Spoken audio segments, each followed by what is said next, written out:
과목 개요 제일 앞에 보시면 3페이지. 자, 족장들의 역사는 창세기의 절반이라고 했지만 사실 절반 이상이죠. 50장인데 12장부터 시작되니까 절반이면은 25장, 26장부터 해야 절반인데 절반 이상을 차지하고 있는 이스라엘의 전 역사. 그러니까 어떤 민족과 나라로서의 이스라엘이 되기 이전이죠. 그렇지만 창세기 1장에서 11장에 나오는 것처럼 이스라엘과 직접적인 관계가 있는 건 아니고, 그렇죠?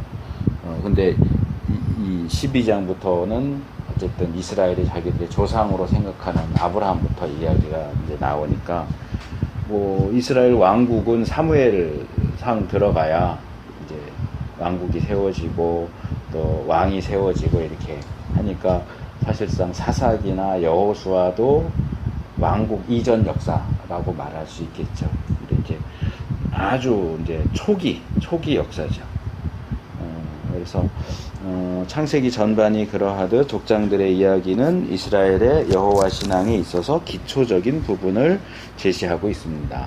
그래서 1장에서 11장은 세상이 어떻게 시작됐느냐, 죄가 왜 들어오게 되었는가, 인간이 왜 구원을 필요로 하는가, 이런 전반적인 이야기를 다룬다고 하면 이 족장들의 이야기는 이스라엘에게 좀 더 초점을 맞추면서, 그래서 전에도 말씀을 드렸지만 이 창세기는 우리가 가지고 있는 책으로는 창세기, 출애굽기, 레위기 요 순서로 돼 있으니까 창세기부터 읽을 수밖에 없고 그렇게 읽는 것이 당연하고, 그렇지만 이제 우리가 신학을 하는 입장에서는 그 창세기를 그냥 세상 이제 처음 시작되는구나 해서 이렇게 시간의 순서대로 이렇게 읽어 내려가기보다는 이 모세오경을 쓴 모세가 출애굽 기간 중에 이제 이 책들을 썼을 거 아니에요. 제가 120살 살았는데 앞에 80년은 그냥 날아간 거고, 그렇죠? 그리고 이제 그 마지막 40년 동안이 이제 사역을 했던 시간인데 출애굽부터 모압 평지에 이르기까지의 그 기간 동안, 뭐 정확히 언제는 안 나오지만 이제 특정 기록들은 언제 기록했다 뭐 이런 내용이 나오고, 어쨌든 그 40년 기간 동안 이 모세오경을 기록을 했을 텐데, 그래서 이 모세오경이 기록된 자리, 또 그 모세오경을 듣고 교육받는 사람들이 서 있는 자리는 출애굽이다. 그래서 창세기를 읽을 때는 그냥 시작부터 쭉 읽어간다고 생각하는 게 아니고 출애굽에서 되돌아본다. 회고적인 이제 이런 예를 들 수 있는데요. 영화나 드라마 같은 거 보면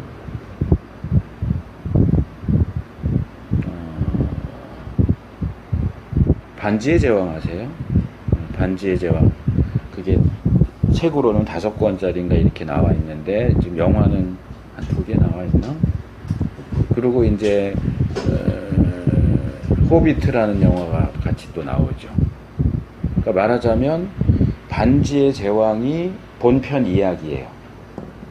근데 반지의 제왕은 벌써부터 뭔가 상황이 다 된 상태에서 이야기가 시작된단 말이에요. 그럼 왜 이런 상황이 시작됐는가를 보여주는 게 호비트예요. 그렇죠? 그러니까 이건 말하자면 외전이에요. 근데 만약에 외전부터 읽고 호비트를 읽고 반지의 제왕을 읽는 것과 반지의 제왕을 읽고 호비트를 읽는 것하고는 달라요. 이해되세요? 무슨 얘기인지? 그러니까 본편을 쭉 보고 이랬다. 근데 요건 궁금하네. 왜 이랬을까? 라고 할 때 그것을 해소해주고 설명해주는 것으로서의 외전, 뭐 호비트 이야기, 뭐 또는 그건 없지만 뭐 간달프는 어떻게 해서 이렇게 이런 일을 하게 됐는가, 뭐 그런 외전이 나오면 더 흥미롭게 읽을 수 있겠죠. 이게 이렇게 되는데 요게 이전에 요렇게 됐구나. 그러니까 지금 출애굽기와 창세기가 그런 거예요. 그러니까 출애굽기, 레위기, 민수기까지는 본편이에요. 본편이고 창세기는 외전이에요. 그러니까 이 출애굽기가 이야기 이전 이야기. 그리고 이제 신명기도 사실 어떻게 보면 외전이에요. 그러니까 전체를 다 총정리해주는. 그러니까 뭐 반지의 제왕도 있지만 더 일반적인 건 이제 스타워즈 시리즈. 이게 쭉 에피소드가 뭐 6개인가 7개인가 나와 있는데, 우리가 제일 처음 본 거는 그 주인공 남자애가 그 얘기 나오는 것에서부터 나오잖아요. 공주 뭐 영상 보내고 하는. 근데 이제 뒤로 가면 이제 외전으로 해서 얘기가 거꾸로 거슬러 올라가잖아요. 그럴 때 이제 전체 이야기가 어떻게 보면 시간 순서대로 이렇게 읽는 것도 뭐 나쁘진 않지만, 이게 외전이라고 하는 성격으로 생각을 한다면 본편을 먼저 보고 그 다음에 외전을 보는 것이 본편 이해하는 데도 더 도움이 되고 외전을 이해하는 데도 더 도움이 돼요. 왜냐면 외전을 읽으면 이 사람이 또는 이 사건이 어떻게 연결되는지 몰라요. 그거 안에서만 보잖아요. 근데 이제 본편을 알고 외전을 읽으면, 아, 요게 본편에 요거하고 연결이 되는구나, 이렇게 이제 연결하기가 쉬워지죠. 그런 점에서 우리가 창세기를 읽을 때에 뭐 그렇게 하면 안 된다 이건 아니지만, 그냥 단순하게 시간 순서대로 이렇게 기록을 했으니까 처음부터 그냥 쭉 이렇게 읽어가면 되겠지 하는 그런 의식보다는, 요것은 출애굽 상황에서 회고하는 의미에서. 그러니까 거기서 가장 중요한 건 이거예요. 출애굽을 하는데 애굽 백성, 이스라엘 백성들은 이미 애굽에 내려가서 430년을 살았어요. 그러니까 현재 모세가 상대를 하고 있는 이스라엘 백성들은 자기들이 왜 애굽에 와 있는지를 거의 잊어버린 거예요. 왜 언제부터 우리가 노예였었지? 원래부터 노예였나? 왜 우리가 애굽을 나가야 되지? 출애굽을 해야 되지? 왜 어딘가 다른 땅, 우리가 전혀 가보지도 못한 땅으로 가자고 하지? 이럴 때 거기에 대한 답변이 뭐예요? 요셉 이야기예요. 그래서 출애굽기 앞부분과 창세기 뒷부분이 연결되잖아요. 그러니까 요셉 때에 야곱의 가족이 이렇게 내려왔다 하고, 이제 그 뒤에 뭐 야곱 죽는 얘기, 요셉 죽는 얘기도 있지만, 출애굽기 가면 다시 야곱 가족들이 내려올 때 누구누구 내려왔고 몇 명 내려왔다로 시작을 하잖아요. 그러니까 요 요셉 이야기가 출애굽기와 창세기의 연결고리인 거예요. 그래서 우리가 원래는 노예가 아닌데 내려와서, 이제 왜 노예가 됐는지는 설명을 안 하고 있지만, 원래부터 노예였던 것은 아니다. 우리가 원래부터 이 애굽 땅에서 살았던 게 아니다. 우리 조상들이 살았던 땅이 있다. 그렇게 하다 보니까, 그럼 요셉은 어디서 왔냐? 이제 야곱으로 올라가고 이삭으로 올라가고 이제 아브라함으로 올라가는 거지. 그 땅이 하나님이 우리 조상인 아브라함에게 약속하신 땅이다. 거기로 가는 거다. 우린 여기 잠시 와 있었던 거고, 여기서 계속 살 사람들이 아니고, 원래 노예도 아니었고, 그래서 우리가 원래 약속된 땅으로 가기 위해서는 여기서 나가야 된다. 그러니까 요 족장사 12장부터 50장까지의 내용은 사실 출애굽의 배경에 대한 설명이죠. 그리고 이제 내킨 김에, 발걸음을 뗀 김에, 그럼 아브라함은 어디서 나왔냐라고 할 때 1장에서 11장 얘기가 이제 나와요. 그러니까 거꾸로 우리는 1장부터 50장으로를 향해서 이렇게 읽어오지만, 사실상 출애굽 위치에서 본다고 할 때는 거꾸로 거슬러 올라가는 거예요. 요셉, 야곱, 이삭, 아브라함, 바벨탑, 노아 홍수, 가인, 아담, 하와, 창조, 이렇게 거꾸로 올라가는 거죠. 그렇다고 우리가 그 창세기를 거꾸로 읽어갈 수는 없겠죠. 그렇지만 읽으면서 늘 그걸 염두에 두고 읽으시는 것이 창세기를 이해하고 거기서 더 나아가서 출애굽의 그 상황들을 이해하는 데 도움이 됩니다. 그런 것들을 좀 염두에 두시면 좋겠습니다. 그래서 족장들의 역사를 이해하는 것을 통하여 그 이후 이스라엘 역사와 구약 전체, 그리고 신약에 이르는 중요한 관점을 갖게 합니다. 그래서 창조 이야기 1장부터 11장은 세상의 창조 시작과 죄의 시작과 구원의 필요성, 이런 것들이 이제 주된 어떤 성경 전체에 대한 기초로서 제시된다고 하면, 족장들의 이야기는 이제는 구원자 이야기, 아브라함의 혈통을 통해서 약속된 구원자가 어떻게 어느 가문, 어느 라인을 통해서 등장하게 되느냐. 아브라함의 자손, 그 다음에 이스마엘과 이삭 중에 누구? 이삭. 에서와 야곱이 있는데 누구? 야곱. 야곱은 아들이 12이 있는데 누구? 그럼 유다. 이렇게 해갖고 이제 구원자의 그 계통을 우리가 쭉 추적할 수 있도록 해주죠.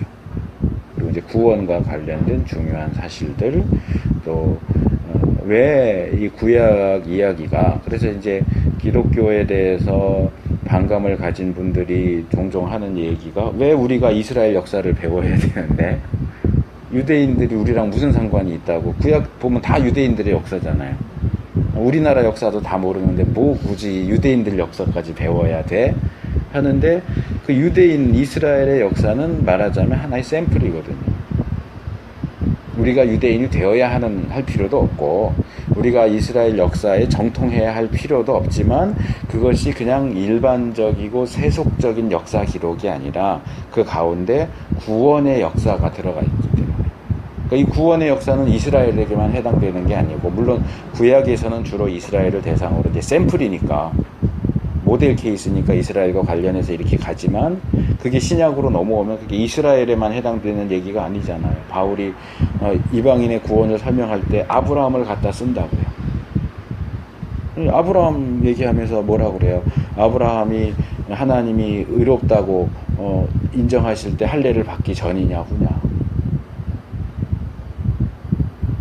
그러니까 유대인들은 아브라함이 우리 아버지인데 이렇게 하지만, 아직 이스라엘 민족이 형성되기도 전에, 율법이 주어지기도 전에 약속을 통해서 하나님이 아브라함을 부르시고 구원하셨다는 것은, 아브라함 아래에서 사실상 아담하고 비슷하게 모든 인류가 아브라함을 통해서 복을 받는 것이 하나님의 계획이다.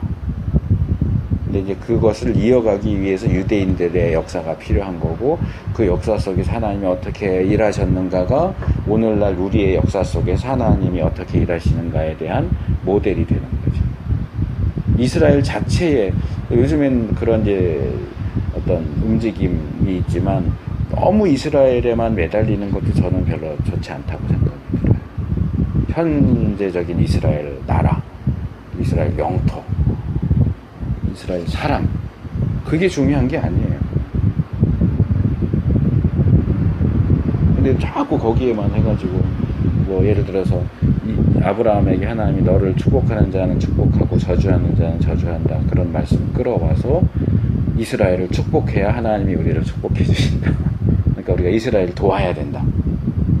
그럼 이스라엘을 직접적으로 뭐 돕느라고 헌금하거나 뭐 그렇게 하지 않는 사람은 하나님 축복 안 하시나요?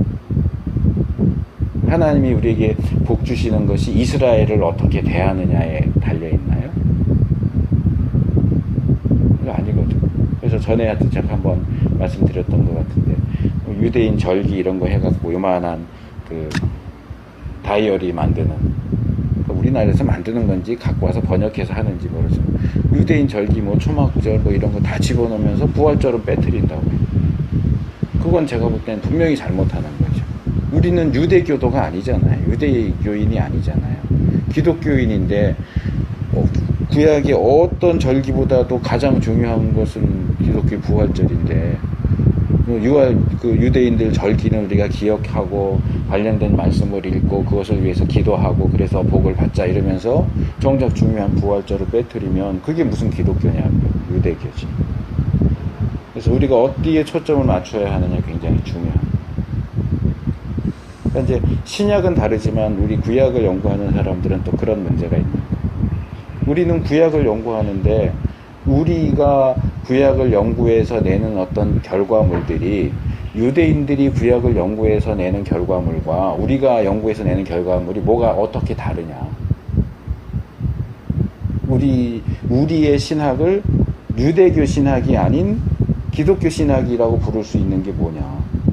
유대인이나 우리나 똑같이 구약을 놓고 연구하는데, 거기에 이제 신약이라는 요소가 들어가는 거죠. 우리는 신약을 같이, 구약과 같이 보면서 이게 신약과 어떻게 연결되고 예수님하고 어떻게 연결되고 이렇게 보기 때문에 기독교 신학이 되는 거고, 유대인들은 신약을 인정하지 않으니까 구약 안에서만 하죠. 그럼 유대교 신학이에요. 저희도 주로 구약을 하지만, 또 학적인 그런 분위기나 이런 데서는 니네는 구약이니까 신약은 건들지 마, 이런 이제 분위기긴 하지만, 신약을 연구할래도 구약을 모르고 어떻게 신약을 연구해요. 구약을 연구하고 아무리 구약을 전공한다고 그래도 신약을 염두에 두지 않고 어떻게 구약을 해? 기독교 신학인데 유대교 신학이 아니고. 그러니까 이제 그런 부분에서 좀 애매한 영역이 있는데 우리가 그런 부분과 관련해서 분명한 태도와 입장을 취하는 것이 필요하다. 그래서 우리까지 오려면 그러잖아요. 구약에서 신약으로 넘어오는 것도 그냥 안 넘어온단 말이에요.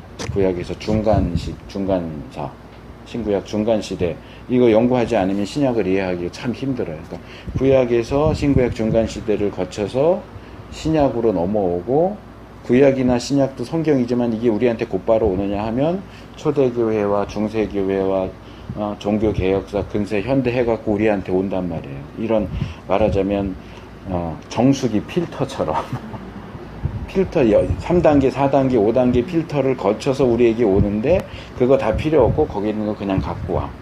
이렇게 하면 이걸 이제 비블리시즘이라고 하는 거예요.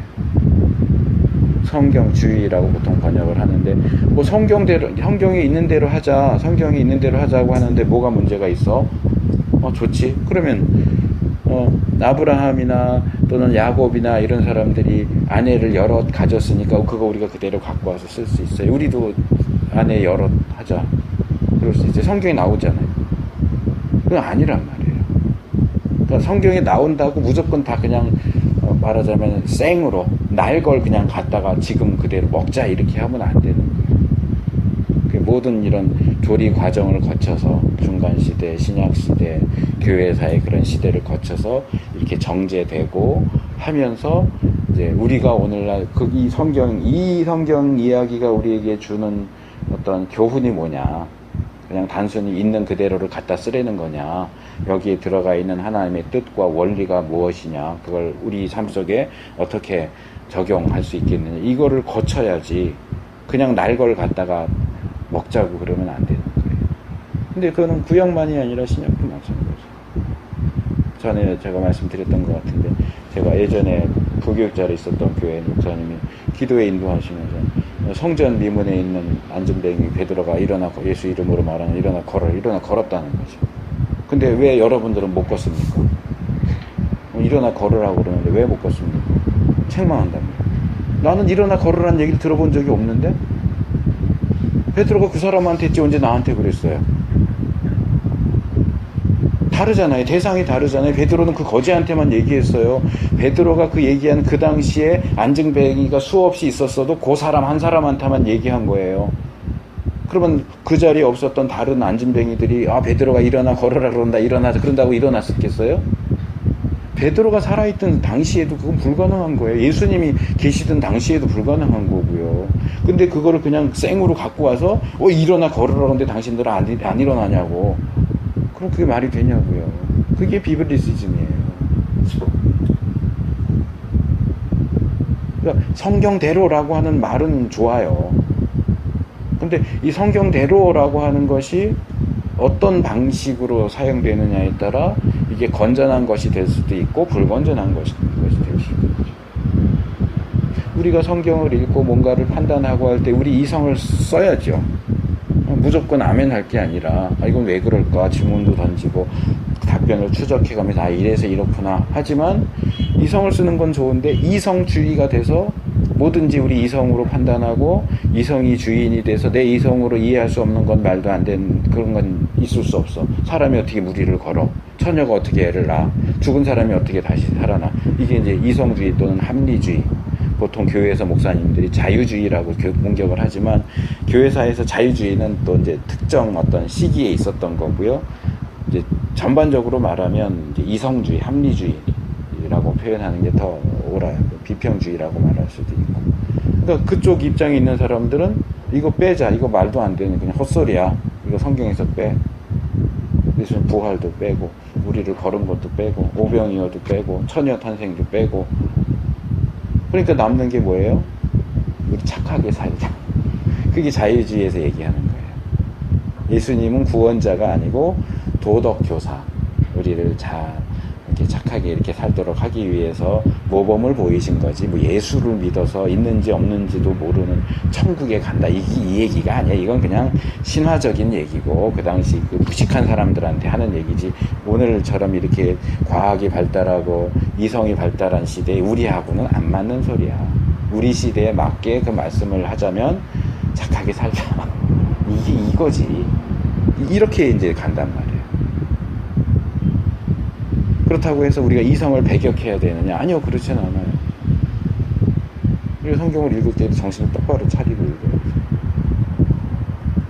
근데 이성이 주가 돼서는 안 된다. 교과 목표, 족장들에 대한 기초적이고 전반적인 이해와 시각을 갖는다. 족장들에 대해 일반적으로 알려져 있는 것과 성경이 제시하는 것을 비교한다. 뭐 예전에 창세기 하면서 이제 종종 제가 말씀드렸죠. 이런 부분은 이렇게 알려져 있지만 아닙니다만 그런 것들. 족장과 관련된 역사적이고 신학적인 부분을 살펴본다. 족장들의 역사가 오늘 우리 개인과 교회에게 교훈하는 바를 살펴본다. 자, 과제가 있습니다. 해당 강의 안에서라고 하기는 했는데, 여기 밑에 목차 보시면, 오늘은 이제 서론이에요. 서론적인 얘기를 할 거고, 오늘은 페이퍼가 없고요. 이제 다음 두 번째 시간부터 페이퍼를 내셔야 되는데, 일단은, 거기 괄호 해놓고 제가 성경 구절들을 다 썼잖아요. 그러니까 아브라함 부르심과 언약은 11장 26절에서 15장 21절까지. 그러면 이제 제가 여기 강의 안에는 강의 안에서 좋았던 것과 뭐 해당 본문에서 좋았던 것 이렇게 했는데, 그러니까 결론적으로 말하면 네 가지를 써서 내셔야 되는 겁니다. 네 가지. 좋았던 것 두 가지, 이상한 것 내지는 뭐 질문하실 것 두 가지. 근데 하나는 강의 안에서 매번 해당되는 강의안을 읽으시고 그 강의안 중에서 이건 참 도움이 되는 거다, 좋았다 라고 하는 것 한 가지, 이건 무슨 말인지 잘 모르겠다 하는 것 한 가지. 그 다음에 해당 본문에서 본문 전체적으로 읽으시고 뭐 좋은 게 물론 많이 나오겠지만 그 중에 한 가지, 이건 뭔지 잘 모르겠다 하는 것 한 가지. 이해되셨어요? 예. 못 하셨어요 아직? 네. 강의 안에서 좋았던 거, 나빴던 거, 성경 본문에서 좋았던 거, 나빴던 거, 이렇게 하니까 4개가 나오잖아요. 왜냐하면 각 본문을 잡으면서 강의안도 제가 같이 했기 때문에 강의안도 오시는 게 필요하거든요. 그러니까 우리가 이제 오늘은 서론하지만 다음 주에 우리가 10페이지부터 이제 아브라함 기본적인, 근데 10페이지는 근데 본문이 없어요. 그러니까 이거는 그냥 여기 이 교재에서 보시면 되고요. 그 다음에 3강 아브라함 2 부르심과 언약. 근데 강의안이 그렇게 많진 않아요. 강의안 내용이 뭐야?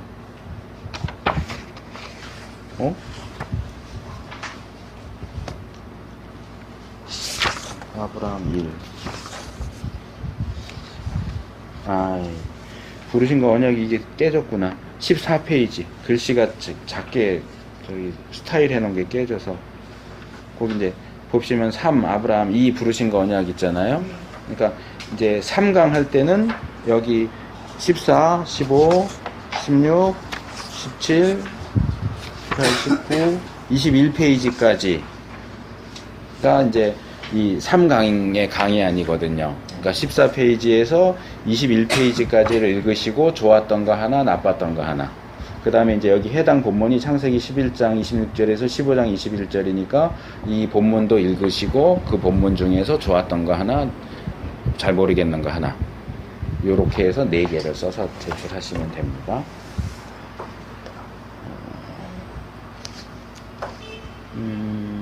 뭐 참고도서는 그냥 보시면 되겠고요.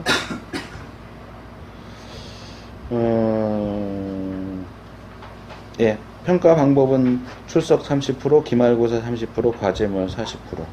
그러니까 10번이니까 한 번 내시는 것마다 4점인 거예요. 4점 해서 4점 받으시면 10번 4점 받으시면 40점 만점 받는 거고. 자, 이해되셨죠? 질문하실 거 있으세요? 강의와 관련해서? 없으시죠?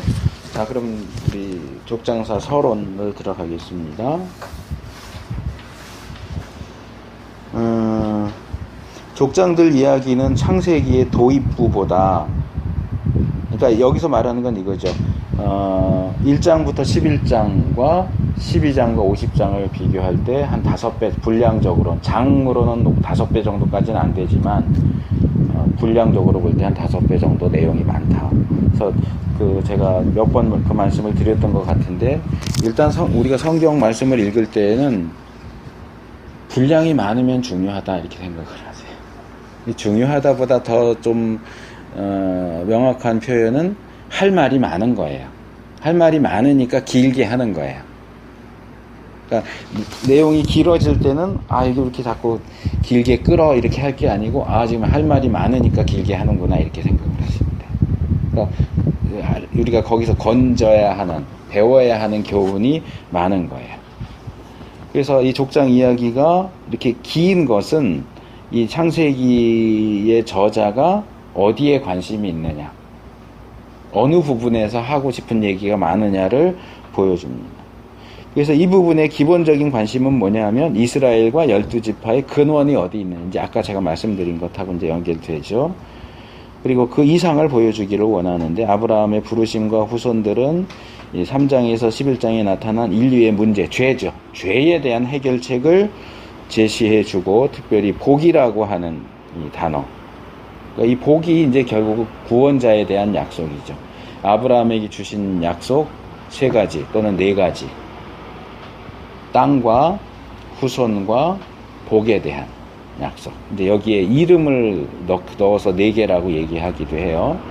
근데 그 중에 이제 사실 가장 중요한 건 뭐냐 하면 복이에요. 복.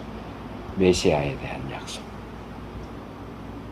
근데 이제 아까 제가 얘기한 그 이스라엘 회복 운동 이쪽은 땅과 후손에만 너무 초점을 맞추는 거예요.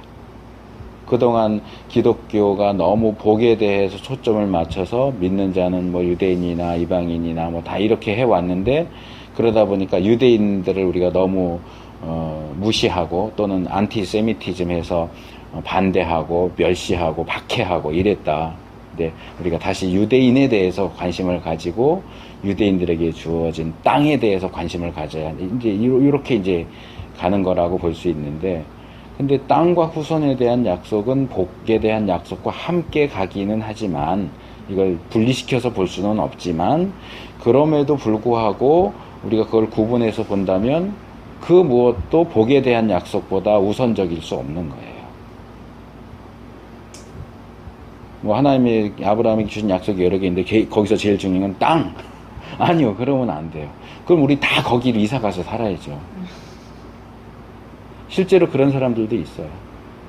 그런 쪽 이스라엘 회복 운동이나 또는 그 예언 운동과 관련해서 그 구약이나 이런 데 보면 이제 하나님이 강림하실 때 감람산으로 오신다고 되어 있거든요. 올리브산, 감람산. 그래서 그 감람산 근처에 집 사가지고 거기로 이사가는, 주님 오실 때 맞이해야 되니까 실제로 거기로 이사가는 사람들이 있어요. 우리나라 사람이요? 네. 근데 꼭 그럴 필요가 있냐 말이죠. 이스라엘 사람들을 대상으로 할 때는 그렇게 표현하시지만 신약으로 오면 어떻게, 예수님 오시면 그럼 그 지역 사람들만 알고 그 다음에 소식이 전파돼서 또 옆에 해갖고 우리는 거의 반대쪽에 있는데 그럼 우리는 한참 뒤에 알아요? 아니요. 예수님 오시면 온 세계가 즉각적으로 알아요. 그걸 지리적으로 국한시켜서 감람산 이렇게 할 필요가 없는 거예요. 자, 그래서 사실은 이 족장 이야기는 뭐 족장들마다 다 특색이 있고 사건들이 있지만, 족장 이야기를 읽어가고 또는 그 이후에 여호수아 사사기 또는 역사서 이런 것 읽어가는 데 있어서도 가장 어떤 기본적인 요소가 되는 것은 아브라함에게 주신 약속이에요. 땅에 대한 약속이 어떻게 진행되어 가는가. 후손에 대한 약속이 어떻게 진행되어 가는가, 복에 대한 약속이 어떻게 진행되어 가는가. 근데 이제 여기서 좀 추가해서 말씀을 드리고 싶은 것은, 이번 학기에 뭐 제 족장사만이 아니라 시가서 개론, 선지서 개론, 구약 과목이 3개나 있더라고요. 이제 선지서를 하게 되면 우리가 생각해야 할 것이 예언과 성취에 대한 부분이에요. 근데 이제 예언과 성취를 이야기할 때에 이제 알아야 할 중요한 것 중에 하나가, 예언은 한 번만 성취되는가, 여러 번 성취되는가. 어떻게 생각하세요?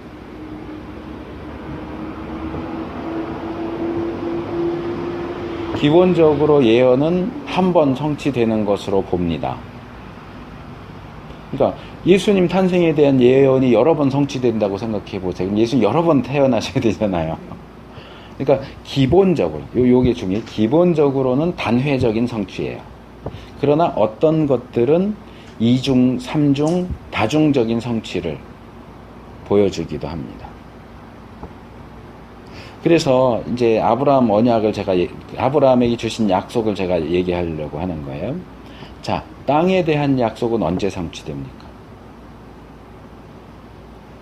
우리가 일반적으로 말할 때 아브라함에게 주신 땅에 대한 약속은 여호수아서에서 성취된다.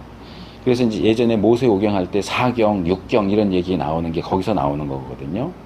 약속은 주어졌는데 성취가 안 됐어요. 근데 땅에 대한 약속은 여호수아에서 성취되니까 여호수아까지 묶어서 6권의 책 6경으로 보자, 이렇게 비평주의에서 얘기를 하는 거거든요. 근데 뭐 꼭 그렇게 묶어서 보지 않아도 일반적으로 땅에 대한 약속은 여호수아서에서 성취된다고 봅니다. 그런데 이게 제가 볼 때는 1차적 성취예요. 거기서 완전히 끝나는 게 아니에요. 왜요? 여호수아서 보세요. 여호수아서는 크게 두 부분으로 돼 있어요. 정복과 분배. 그래서 비평주의 학자들이 이제 지적하는 게 뭐냐 하면, 여호수아만 보면 정복 다 끝났고 땅 나눠 가졌다고 그랬는데 사사기 넘어가 보니까 여전히 아직 땅을 차지하지 못한 상태고 계속 싸워야 하는 상태고, 그런 내용들이 나온단 말이에요. 그럼 여호수아서에서 말하는 땅을 차지한다는 내용과 사사기에서 말하는 땅을 차지한다는 내용이 서로 위배된다는 거죠. 그러니까 뭔가 둘 중에 하나는 틀렸다라고 주장을 하는 거예요. 근데 틀린 게 아니고, 여호수아서 내용을 자세히 보시면 전체를 다 정복한 게 아니에요. 정복 전쟁이 크게 셋으로 이루어져요. 중앙, 여리고와 아이 중앙, 그 다음에 남부, 그 다음에 북부 해가지고 주된 세력들을 격파하고, 이제 실질적인 정복은 각 지파들이 분배받은 땅에 가서 정복하도록 그렇게 해주는 거고, 사사기는 그 다음에 각 지파별로 정복하는 과정을 얘기해주는 그런 내용이란 말이에요. 전혀 서로 위배되거나 그러지 않아요. 근데 이걸 이제 그렇게 보지 않고 일단 비판적으로, 이성적으로만 보려고 하다 보니까 이거 틀리네, 다르네, 이거 둘 중에 하나는 거짓말이야, 이렇게 나간단 말이에요. 그러니까 여호수아서도 땅 정복이 나오긴 하지만 여기서 완전히 땅에 대한 약속이 성취되느냐? 그렇지 않아요. 사사기로 넘어가면 그 땅을 차지하기 위한 투쟁이 계속 가고, 그 다음에 이제 사울 넘어가고 다윗 가면 이제 거의 대부분 약속하신 땅을 차지해요. 그러면 다윗 시대에 가서 땅에 대한 약속이 성취됐느냐? 그러니까 이 땅에 대한 약속이 성취됐다라고 하는 게 어떤 식으로 표현되냐 하면, 여호와께서 이제 이스라엘에게 안식을 주셨다. 이 표현이 여호수아에서도 나오고 다윗에서도 나와요. 이게 땅하고 연결되는 거예요. 땅의 정복. 하나님이 너희에게 준 땅은 저기 유브라테스에서부터 어디까지다라고 했을 때 그 영역을 다 차지하면 이제 다 차지했다, 더 이상 싸울 필요가 없다라는 의미에서 안식을 주셨다, 이렇게 표현을 하는 거거든요. 그래서 이제 안식을 주셨기 때문에 그 다음 다윗이 하는 일이 뭐냐 하면 언약궤를 예루살렘으로 가지고, 이게 안식을 주셨다고 연결이 되는 거예요. 그리고 이제 솔로몬 시대에는 그 영토가 좀 더 확장되고 더 견고해지죠.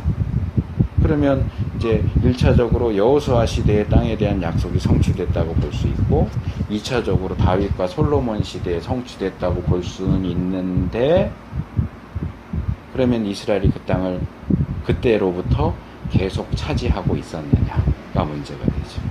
아니란 말이에요. 나라가 나눠지고 복속되었던 다른 나라와 족속들이 반란을 일으켜서 빠져나가고 그리고 결국에는 북이스라엘이 망하고 남유다가 망하고 땅을 다 잃어버려요. 그럼 땅에 대한 약속은 어떻게 된 거예요? 일시적으로 여호수아 때에 다윗과 솔로몬 시대에 땅에 대한 약속이 성취된 것 같은데 실제로는 성취가 안 된단 말이에요. 성취됐다면 계속 그 땅을 잘 차지하고 있어야죠. 근데 잃어버려요. 쫓겨나요. 그리고 또 되돌아오죠.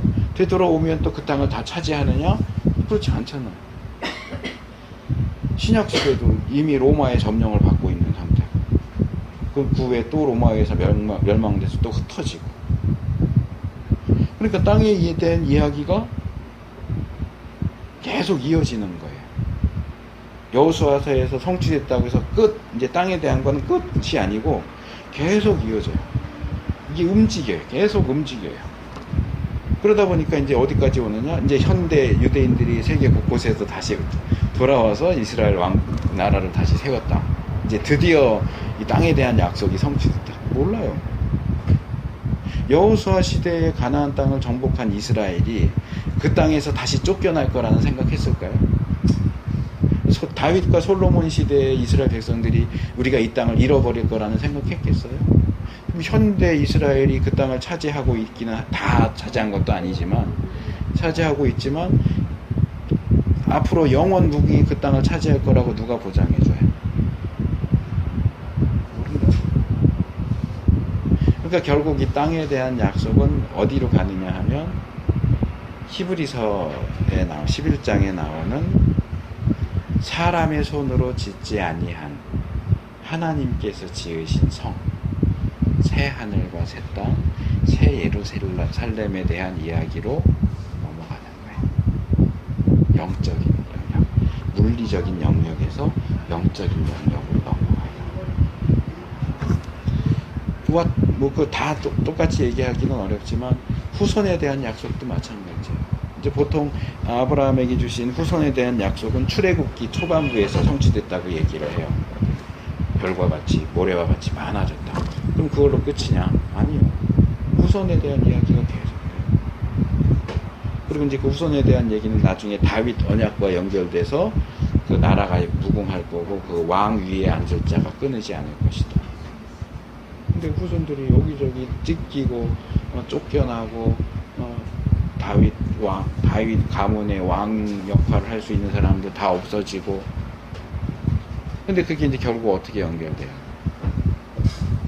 예수 그리스도 다윗 왕가의 그 다윗 왕 위에 앉을 자에 대한 것은 예수 그리스도로 연결이 되고 그 나라의 백성 아브라함의 후손 자손에 대한 약속은 결국 교회와 그리스도인으로 연결된다.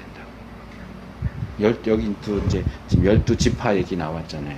신약으로 와서 예수님이 12제자를 세우신 것은 12지파를 대신하는 거예요. 그리고 이제 바울로 넘어가면 예수님이 유대인과 이방인 사이에 막힌 담을 허무시죠. 그래서 그 이전까지는 유대인만 중점적으로 생각을 했지만 이제는 유대인과 이방인이 하나가 되어서 한 세 사람이 되어서 하나님 앞에 나아가게 된다. 그러니까 사실 아브라함의 후손에 대한 약속은 그리스도인에 대한 약속으로 연결되는 거예요. 그래서 이렇게 보면 예언이 1중, 2중, 3중 이렇게 갖고 성취가 된다고. 그러니까 다중적인 성취라고 하는 그런 측면이 있어요. 그렇다고 해서 여호수아 때 땅을 정복한 건 그 아브라함에 대한 약속의 성취가 아니야 그럴 필요는 없어요. 일시적이지만 그때도 성취가 됐고 다윗과 솔로몬 때도 또 성취가 됐고 그러니까 이걸 예언의 다중적 성취 이렇게 불러요. 그러니까 이걸 놓치면 우리가 어떤 사건 하나를 어떤 예언 하나와 이렇게 딱 매치시켜서 딱 자물쇠 채워서 잠가버리려고 하는 그런 시도를 하게 돼요. 그러니까 어떤 건 아까 말씀드린 것처럼 어떤 예언이 한 번 이루어지고 그걸로 끝 이런 경우들이 분명히 있어요. 예수님이 베들레헴에서 태어나신다. 그건 한 번 성취되면 끝이에요. 그 이후로 누가 베들레헴에서 태어나도 그 사람은 메시아일 수 없는 거예요. 그러니까 단회적으로 성취되는 것이 있는가 하면 다중적으로 성취되는 것이 있기 때문에 우리가 예언이나 약속 그리고 그것들의 성취를 바라볼 때 그런 점에서 우리가 좀 관심을 기울이고 주의를 기울여서 보는 것이 필요하다. 그래서 우리 거기 4페이지 보시면 창세기 12장에서 50장 그래놓고 새로운 땅으로의 여행이라는 제목을 붙였습니다. 새로운 땅.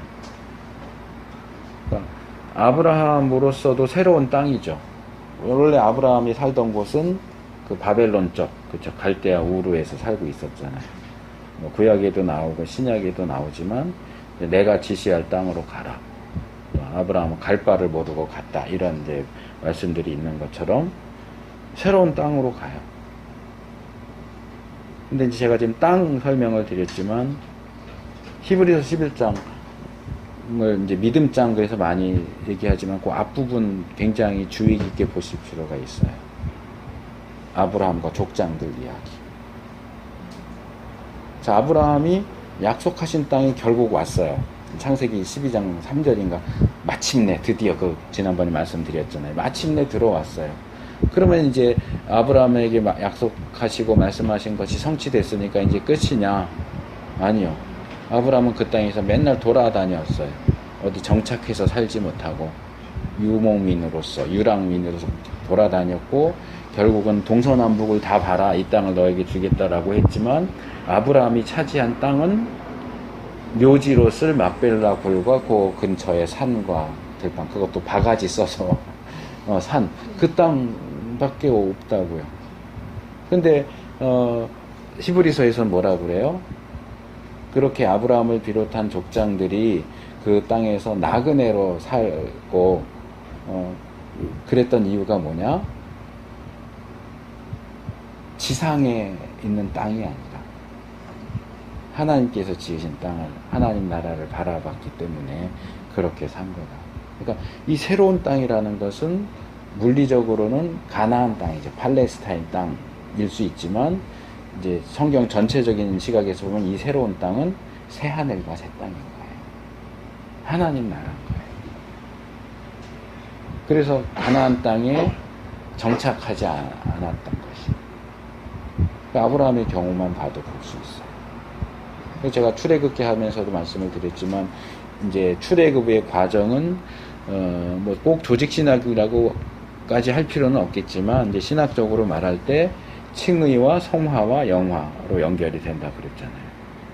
애굽에서 나온 것은 칭의, 광야 생활은 성화, 요단강을 건너서 가나안 땅으로 들어가는 것은 영화에 해당되지만 이제 전에 아마 들어보셨을걸요. 제가 신명기 관련해서 말씀을 드리다가 가나안 땅이 가나안 땅 들어가기 전과 들어간 이후가 기능이 다르다.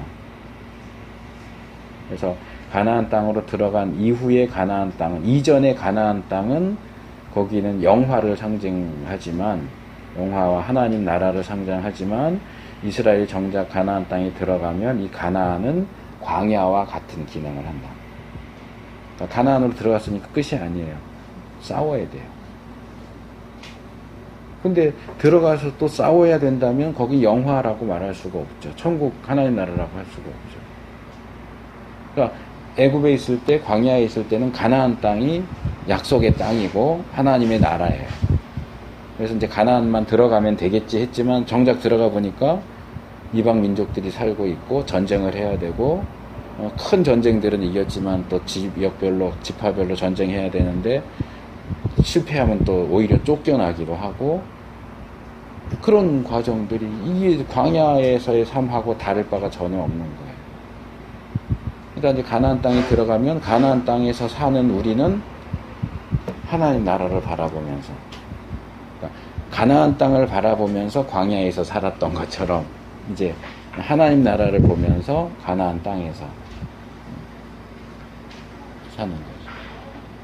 이런 이제 기능적인 측면의 변화, 이런 것들, 새로운 땅으로 가야 한다라고 하는 그런 측면을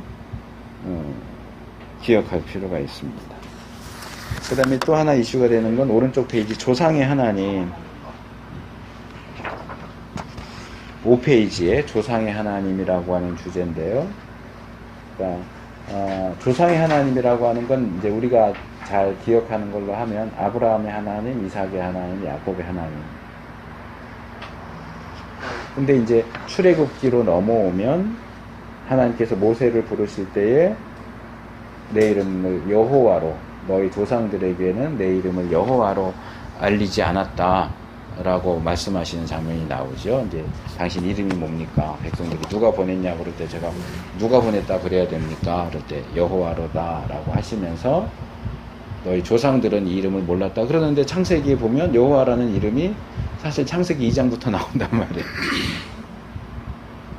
그러면 아브라함이 믿은 하나님이 모세를 부르신 하나님과 같은 하나님인지 어떻게 아느냐? 이삭의 하나님, 야곱의 하나님이 모세의 하나님이냐? 이런 이제 문제가 나오죠. 뭐 우리 보수적인 입장에서나 일반적인 교회에서는 전혀 문제가 되지 않는 문제지만 비평주의자들은 그런 것도 따져요. 워낙 따지기를 좋아하는 사람들이라서. 에어컨을 조금 낮출까요? 좀 춥죠. 네. 그리고 이제 이 부분을 볼 때 이제 야곱 이야기에 보면 이제 라반에게 가서 머물 때 이제 라반이 믿는 하나님 얘기가 또 나와요. 그렇죠? 그럴 때 그럼 야곱이 믿는 하나님과 라반이 믿는 하나님이 같은 하나님이었겠느냐, 다른 하나님이었겠느냐, 뭐 이런 것들. 그리고 창세기에 나오는 수많은 그 하나님에 대한 호칭들. 여기 이제 5페이지 한 3분의 2 정도 내려와 보시면 엘 올람, 엘 엘yon, 엘 로이, 엘 베델, 엘 샤다이 뭐 이런. 그러니까 엘은 기본적으로 하나님을 가리키는 표현이고 그 뒤에 붙는 것은 그 하나님의 어떤 특성을 보여준다고 말할 수 있겠죠. 뭐 이것보다 더 우리에게 친밀한 것은 뭐 여호와 이레, 여호와 샬롬, 여호와 니시 뭐 이런 것. 또 같은 종류예요.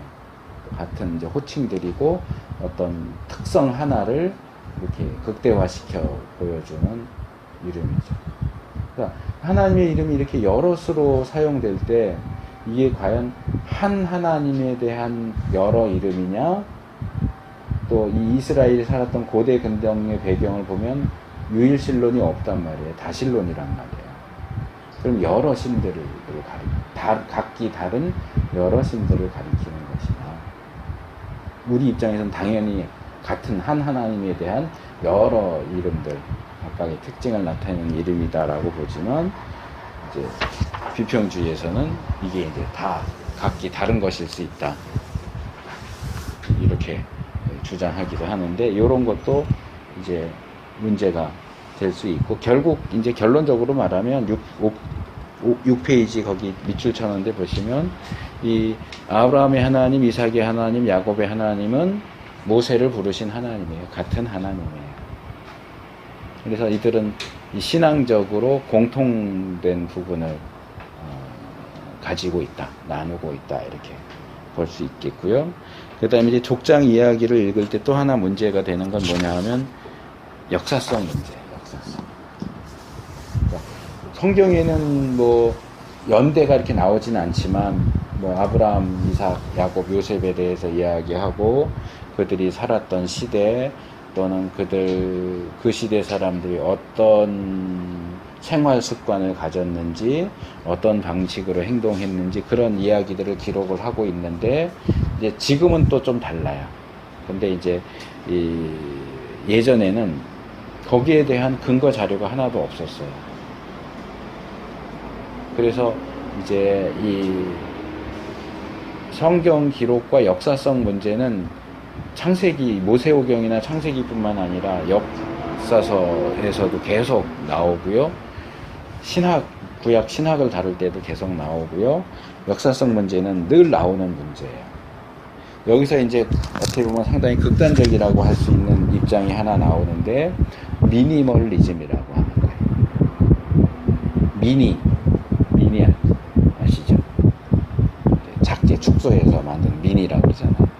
미니에다가 뭘 해갖고 리즘, 보통 번역할 때 최소주의 이렇게 불러요. 이게 뭐냐 하면, 성경이 이러고 저러고 아무리 얘기를 해도 고고학적인 발굴, 역사적 연구를 통해서 증명된 최소한의 것만 믿을 거야. 최소한의 것만 믿을 거야. 그래서 최소주의. 그래서 이 최소주의에서 보면 좀 극단적인 예를 들 수 있는 게 뭐냐 하면 다윗이에요. 세계적으로 유명한 뭐 핑컬스테인이라든가 이런 고고학자들은 다윗의 존재를 인정하지 않아요. 왜냐하면 솔로몬까지는 고고학적인 발굴에 의해서 뭐 솔로몬의 구리광산 이런 게 발굴이 됐으니까 솔로몬이 있었구나. 근데 다윗과 관련된 고고학적 발굴이 나오질 않았어요. 그러니까 다윗은 이스라엘 백성들이 어떤 이상적인 왕의 모습으로 만들어낸 거지 실제 있었던 사람이 아니다라고 주장해요.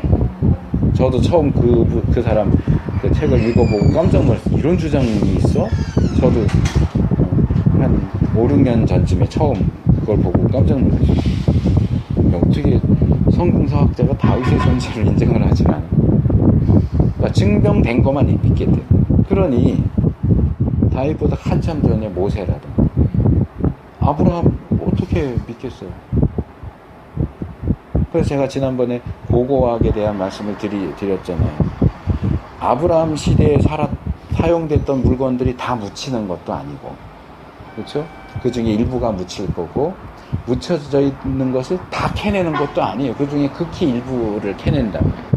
근데 만약에 컵을 캐냈는데 이 컵은 아브라함 거야 이렇게 써 있어요.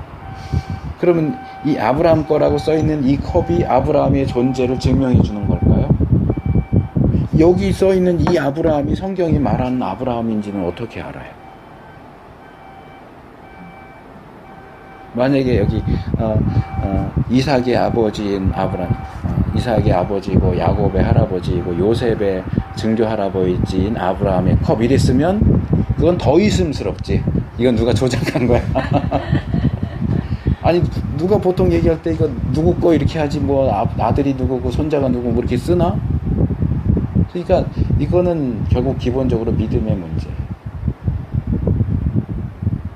그러니까 똑같은 물건이 발굴됐는데 보수주의자들은 이 발굴된 컵을 이 컵을 보니까 성경 말씀이 맞잖아 라고 주장하는가 하면 비평주의자들은 여기 손 하나 깐딱 안 하고 그냥 이 컵을 성경의 내용이 틀렸잖아.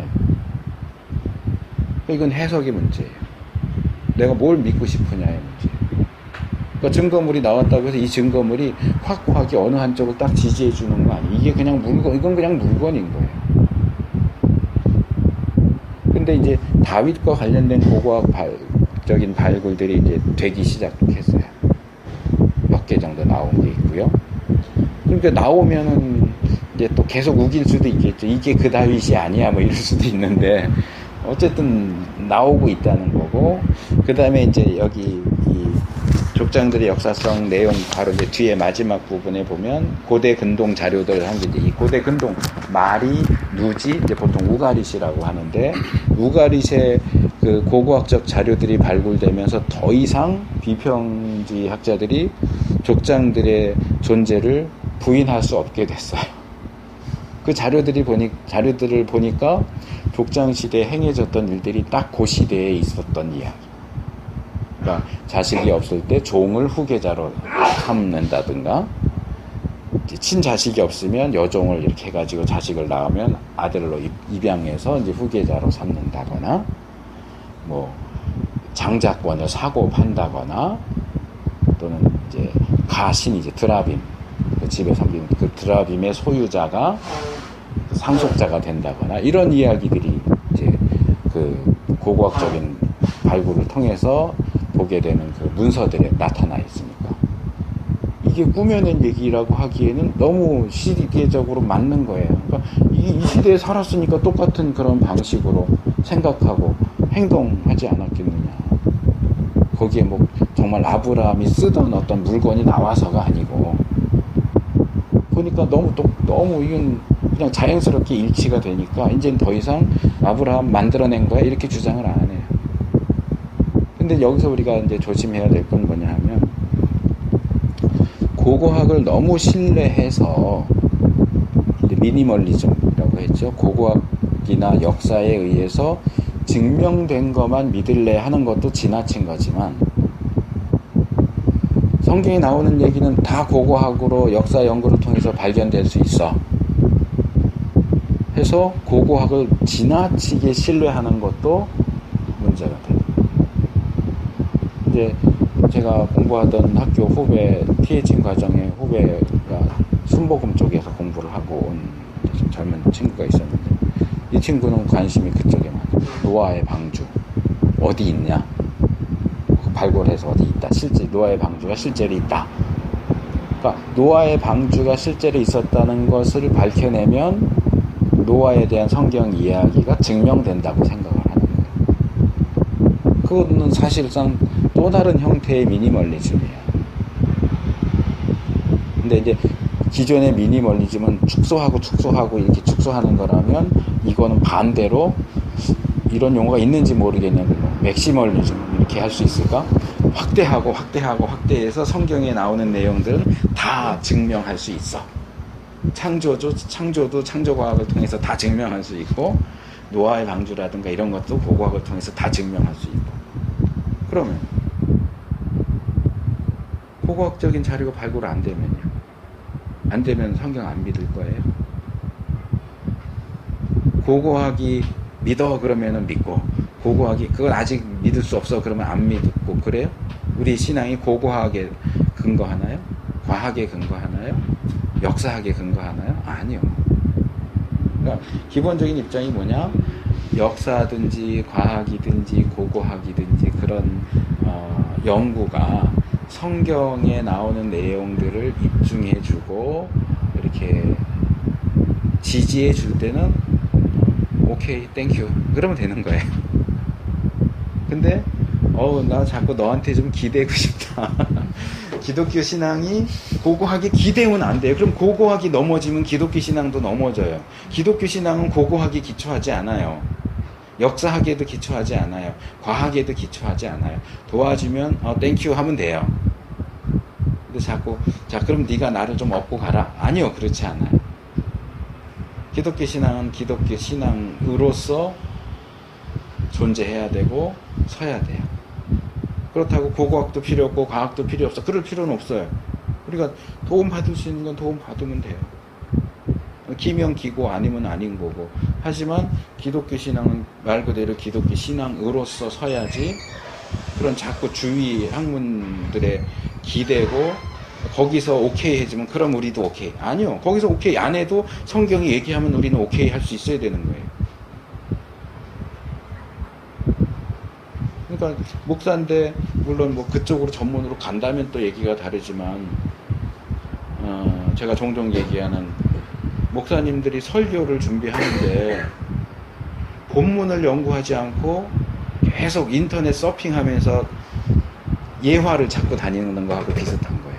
그 예화 찾는 시간에 본문을 좀 더 읽지, 본문을 좀 더 묵상하고 연구하지, 본문에서 꼴을 찾아야 되는데 본문 연구는 안 하고 본문 정해놓고 대충 봐가지고 이거 무슨 얘기하면 되겠구나 해갖고 사람들에게 감동 줄 만한 예화만 계속 찾아요.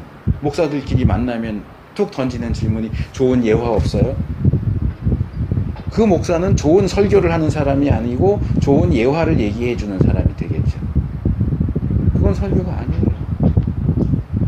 근데 목사가 본문 성경을 붙잡고 씨름해야지 고고학을 붙잡고 씨름하면 고고학을 하는 학자라면 몰라도 목사면 말씀을 붙잡고 씨름을 해야 되는 거예요. 노아의 홍수를 입증하기 위해서 뭐 터키 쪽에 뭐 무슨 아라라산, 거기 아라라산이 있는데 거기에 노아 왕조 조각이 발견됐대더라.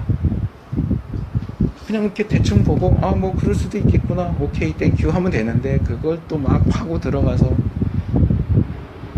뭐 노아 왕조의 전문가가 될 것도 아닌데. 그래서 이런 부분을 이제 조심하실 필요가 있어요. 특별히 구약학은 더 그래요. 신약은 좀 범위가 좁은데 구약학은 범위가 굉장히 넓거든. 언어. 제가 오늘인가 어젠가 페이스북 보다가 요즘 그 레위기로 뜨는 목사님 있어요. 김경렬 목사님이라고. 기독신문에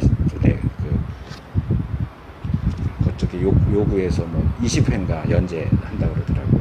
전국 다니면서 레위기 강좌도 하고 책도 나와서 지금 계속 철철리에 팔리고 있고, 저하고 신대원 동기거든요. 86회 동기인데 희한하게 우리나라에 레위기 전공한 사람이 없는데 그분도 레위기 전공이, 저도 지금 레위기 전공하고 있고.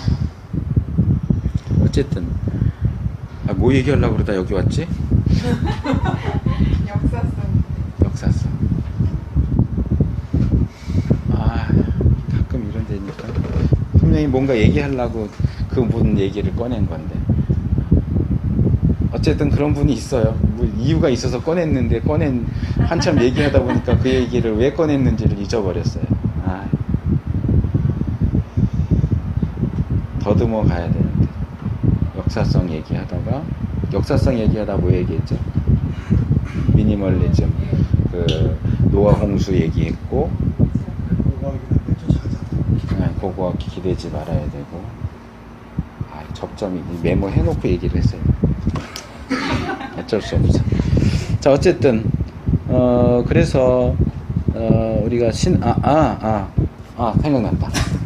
그분이 페이스북에 글을 하나 올렸는데, 뭐 이번 학기에 고대 근동 뭐 그쪽을 강의하게 됐다, 그 얘기를 전에 한번 하고, 이번에 새로 올린 게 조철수 박사님이라고, 이분이 돌아가셨다는 글을 올렸더라고요. 근데 이 조철수 박사님은 수메르학의 권위자예요. 이분이 원래 구약학을 하시다가 수메르 쪽에 빠졌어요. 그래서 그 수메르 언어, 수메르 고고학 쪽에 빠져가지고, 그러니까 이제 신화 이런 거 연구하셨어요. 그러니까 그분이 꽤 여러 번 책을 썼는데 우리 정통 기독교하고는 조금 거리가 멀어요. 그러니까 구약을 하는 사람들은 그런 함정에 빠지기가 쉬워요. 막 하다 보니까 재밌거든요. 그러다가 고고학으로 그냥 넘어가. 어떤 신화학으로 넘어가고, 언어학으로 넘어가고. 근데 뭐 학문적으로 한다고 그러면 그러면 나쁘다고 할 건 없지만, 목사면 그렇게 가면 안 돼요. 목사가 뭐 수메르학 권위자가 돼서 뭐에 써먹겠어요? 성경의 권위자가 돼야지. 그래서 이런 시간이 거의 다 됐네요. 하나만 더 말씀드리고 끝낼게요. 족장 이야기 읽기. 그래서 이제 아까 제가 말씀드린 것처럼 이 족장들의 이야기는 출애굽을 전제로 해서 읽는 것이 또 하나 중요하고요. 그 다음에 거기 제가 줄쳐놨죠. 자세히 읽어야 되는데, 자세히 읽으셔야 돼요. 읽을 때 대충 이야기니까 뭐 이런 뭐 그냥 그랬나 보다 할 게 아니고, 뭘 어떻게 했는지, 뭐 잡은 짐승이 양이었는지 염소였는지 이런 것들까지도 좀 자세하게 정확하게 읽는 게 필요해요. 히브리 내러티브는 장황하기보다 절제되어 있다. 사용되는 단어들이 전형적으로 어떤 의미를 내포하고 있다. 따라서 독자는 이야기의 세세한 부분에 세밀한 주의를 기울여야 된다. 그러니까 말하자면 저하고 비슷해요. 이 구약의 이야기들은. 저는 이제 이야기할 때 단어 선정에 굉장히 신경을 써요. 가급적이면 가장 정확한 표현, 정확한 단어를 쓰기 위해서 제 머릿속에는 이렇게 계속 돌아가요. 근데 이 성경 기자들도 그래요. 여기서 이 단어를 쓴 건 이유가 있어서 써요. 괜히 그냥 쓰는 게 아니에요. 그냥 그까이 거 대충 이렇게 안 해요. 성경의 기자들은. 더군다나 이 히브리 내러티브 이야기 본문들은 분명한 뭔가 이유가 있기 때문에 그런 것들을 놓치면 그렇게 쓴 의도와 목적을 놓치게 돼요. 그렇기 때문에 성경 본문을 읽으실 때 또박또박 자세히 읽으시는 게 필요합니다. 자, 오늘 강의는 여기까지 하고요. 뭐 혹시 질문하실 거 있으면 하시고. 예. 질문할 건 없습니까? 근데 사실 예. 교사님 예. 아니 저 교수님 그 과제가 예. 간단한 것 같으면서도 예. 상당히 좀 무거워요. 그냥 좀 어려워요. 간단하게 말하면 예습해 오시란 얘기예요. 그래서 뭐 그 단어나든 뭐 이렇게 또 신경 쓰 먼저도 예. 말씀한 그런 부분에서도 예. 하면서도 이거를 어떤 식으로 예. 네, 좀 예. 그래요. 손 드셨는데 뭐. 장로교회 목사님이세요? 예? 장로교 목사님. 예. 저희는 다 장로교 목사님. 근데 이제 준비가 전혀 안 된 상태에서 오셔서 얘기를 들으면 단어도 생소하고 내용도 생소하고 그러면 멍하다가 가요. 근데 한 번이라도 읽고 왔으면 읽을 때 내가 그 내용 나왔는데 그 단어 내가 읽었는데 하기 때문에 한 걸음 더 나아갈 수가 있어요. 그렇기 때문에 그 뭐 어린 아이들한테 하는 얘기 같지만 예습 복습은 굉장히 중요합니다. 그리고 가급적이면 요즘에는 옛날에는 그게 참 어려웠지만 요즘엔 웬만하면 다 스마트폰 쓰시잖아요. 저도 지금 제가 강의하는 거 녹음했거든요. 녹음하세요. 녹음해도 돼요? 네, 하세요. 그리고 들으세요. 계속 반복해서 들으세요. 그러니까 이걸 다 보는 거하고 또 듣는 거하고 다른데 해가지고 이게 이제 여기 이걸로 녹음하면 M4A로 녹음되는데 용량이 크거든요. 그러면은 변환시키세요. 노트북에 그 다음 디코더인가 뭐 그게 있어요. 그걸로 하면 MP3로 하면은 한 3분의 2 정도로 줄어요. 또 MP3 파일로 변환을 시킬 수 있으니까 그러면 또 좀 더 용량도 적어지고 하니까 그래서 계속해서 들으세요. 그래서 제가 이제 다른 데서도 강의를 하지만 좀 못 쫓아오는 학생들한테는 그거 권유해요. 계속 들어라. 녹음해서 운전하고 다니면서도 계속 듣고